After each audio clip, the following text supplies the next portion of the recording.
World bank లోంచి 1,50,000 కోట్లు అప్పడిగాడంట కదండి. వింటున్నాము. ఇప్పుడు వాళ్ళ స్థలం చూపించమని అడుగుతుంటే మూసీలో ఉన్న మా ఇంట్లో మేము డబ్బులు పెట్టుకొనుకునే అడుగుతాడా? ఇది ఎంతవరకు న్యాయం?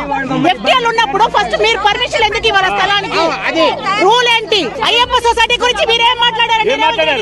చెప్పారు కదా ఎలా రసలు తీసుకుంటాం, పైసా పైసా కూడా పెట్టుకుంటాము తీసుకుంటామని. ఇప్పుడు మీరు చేసేదేంటి? కరెంట్ బిల్లు ట్యాక్స్ అన్ని కడుతున్నా సార్. నేను వచ్చి 20 ఇప్పుడు నా భార్య 29 నెలల కడుపు పెట్టుకోండి. నేను ఎక్కడ పోవాలి సార్? నేను ఎక్కడ పోవాలి?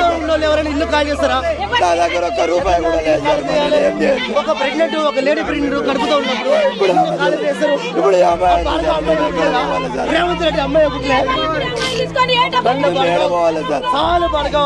ఎక్కడ పోవాలి సార్? నా సొంత వదిలిపెట్టి డబల్ బెడ్రూమ్ పొమ్మంటే మేము ఎందుకు పోతాం సార్ అక్కడికి? ఎక్కడ పోవాలి? నా పిల్లల స్కూల్ చిన్న పిల్లగాడు సార్, 2 సంవత్సరాల పిల్లగాడు. ఇప్పుడు ఆమె ప్రెగ్నెంట్ ఉంది సార్. నేను పూలు అమ్ముకొని బతికేటోడు సార్. నేను నాకు ఏడుకలు వచ్చా సార్. మరి మా అమ్మ మా నాయననే ఇచ్చిండు, మా అత్త మామ లేరు. నాకు నా మొగికి పచ్చవాతం వచ్చిందన్న.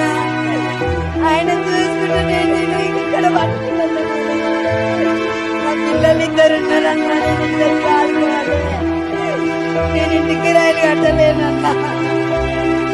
మా పిల్లల్ని ఏమన్నా వేసుకొని చావాలి వల్ల యాగం చేసిందన్నా. నేనేం చేయాలన్నా? నాకు రోడ్డు మీద బతుకు కూడా లేదన్న. నేను ఎక్కడ వెళ్ళలేనన్నా. నా మొగని వేసుకొని నేను ఏడికి వెళ్ళలేను. పక్క మాత్రం మెంటలు వచ్చింది ఆయనకి.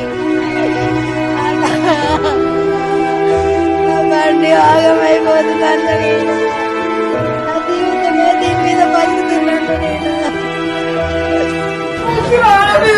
నేను ఏం చేసుకోవాలి? మాట్లాడదాం మేడం, అందుకే భయపడి మాట్లాడుతున్నాను. నేను చెప్తాను.